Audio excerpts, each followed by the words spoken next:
abayina obulunguta mu Uganda zetuyite mmotoka obulunguta wa magulwana emmotoka nzize mbaga ebigambo bino nenga mwesulegwa nagga manze sifaayo mbagamba bwente ne mwewunza nabagamba nti government n'ebitongole byake byokwerinda biri mu nteekateeka ya kuteeka tracking device mu mmotoka zammwe kati bwe nabagende bagenda teeka tracking device mu mmotoka batandika mu monitoringa n'ekikuba ne kiyiika kati kye baakoze zino number plate ze bagambe empya mwe batadde ka device kali akagendo tracking buli mmotoka mu Uganda mukulu Jimuhwezi ne Jeno Katumba Wamala mwasoma nete mwayiga nete mwayita teri teka mu Uganda likulagira ku tracking a private vehicle teriyo teka mu Uganda liragira muntu kuteka tracking device mu motoka ye emotoka ya private tracking device mwena ziteka mu motoka ezo wananyini gwenga wesimide otreke mu tracking device obe motoka za government ne motoka y'omuntu nga ya muntu yajegulya toyina lukusa oluteka tracking device mu motoka ya muntu. It is unconstitutional to track any individual in Uganda. Ebyo bina kubera motoka z'abantu sekinomo nga njalo tracking emotoka yange yes biri mu system ya government so tracking emotoka ya government yes ne buli muna Uganda moteka ko tracking device it is wrong, it's unconstitutional kubanga mwagala kikozanga security okutandika okunonya buli ko mwagala no jalumbuye avuga kavitizi kati tumusanze tudda otwagala muttira nga bateka mu namba plate yo na amanya go tuttu bala musajja watu ali kalero agenda ayolekedde anati tutuka kazigogwe nga mukubira batemba mwe gundi kavitizi kaka agenda anati okuyingira kalero ola mukono kuyimiriza amasasi kuyita mukabakuba Jimuhwezi mbanga nimba kuchenjogera baje banzite ezo tracking device mwazitaddewo ku trackingira ko bantu mwagala kubera nga muina soft target mwagala ku tracking abantu mwagala okutta mu Uganda tekiki mu nsi yonna tokkirizibwa kuteeka tracking device mu motoka ya muntu ekyo kintu kikolebwa wilingire ng'omuntu ayagala ko tracking emotoka singa bagibye so si mwe government omwami no Jimuhwezi bwe bakola olukujjukujju mu business zaabwe baleta KFC yagamba nti Uganda KFC kya bulambuzi nyira beesingi ulira byayogedde nga batadde emotoka batadde tracking device mu motoka mugenda kuseka yagambye bwati. The revised number plates are embedded with a microchip, a tracker and other security features that will enable effective car tracking and enforce discipline amongst drivers and road users. This is going to control speed, overspeeding, and therefore protecting. Agambe number plate agenda controlling a speed. Mr. Jimuhwezi. Number plate ye motoka.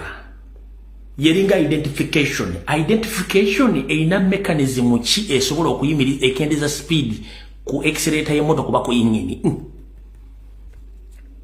Jimuhwezi ogambye nti number plate empya egenda kendeza ku speed o controlling speed ye moto njira kubuuza number plate just number plate eina mechanism chi esobola controlling accelerator oba ingini ye moto kakweddukira Minister Mulamba tugenze maso egenda kubera mu tracking nabaga bagenda bateka mu tracking device nga muloza nsaaga katiwulira bulungi nnyo kankaze bulungi nnyo. The revised number plates are embedded with a microchip and other security features that will enable effective car tracking and enforce discipline amongst drivers and road users. This is going to control speed, overspeeding, and for protecting the lives of people who have lost their lives on the road. Obusabwenta agambye mbwegenda kuya egenda protecting obulamu bw'abantu singa aba bafunya accident ati nabagamba okulunda ente kyangu lyokuvamu embeera z'ente si kyangu nnyo kati mukulu Jimuhwezi number plate egenda ku saving ati obulamu bw'abantu abali mu motoka babafunya accident. Kino mwakikoze eno system ya mu trackingira ko target za mweze mwagala kutta ati mwagala lumbu yewunda ddaka wempe nga mu trackinga wali ko GPRS ti akamotoka kakaawo katusinga mukuba embuzi ngefanga eva akatubogama ati eno zinaba plate zigenda kuyambako obulamu bw'abantu nga bafunye accident. How zirimu second life guard nti muntu bwafuna bwafira mu accident mu motoka emu obulamu obulala oba kiki ngulunga nti bwofuna accident number plate ekuddiza obulamu. Is it possible? Is it possible?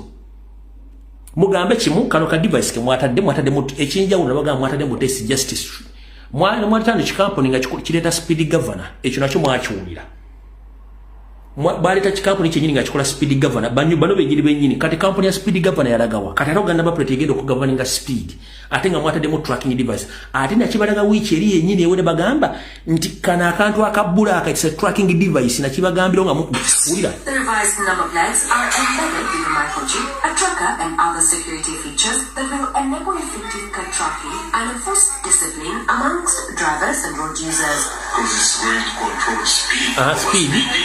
And therefore protecting the lives of people who have lost their lives on the road.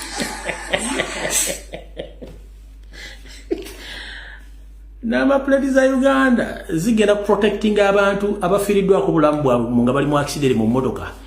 Zigenda kuddamu ziba oxygen n'emitima.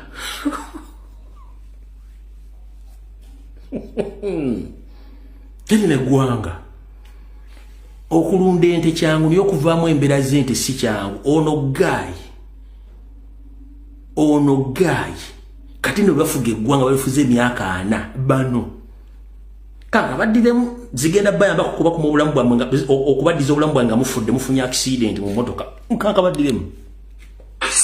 The revised number plates are embedded in the microchip, a tracker and other security features that will enable effective car tracking and enforce discipline amongst drivers and road users. Because it's going to control speed, speeding, and therefore protecting the lives of people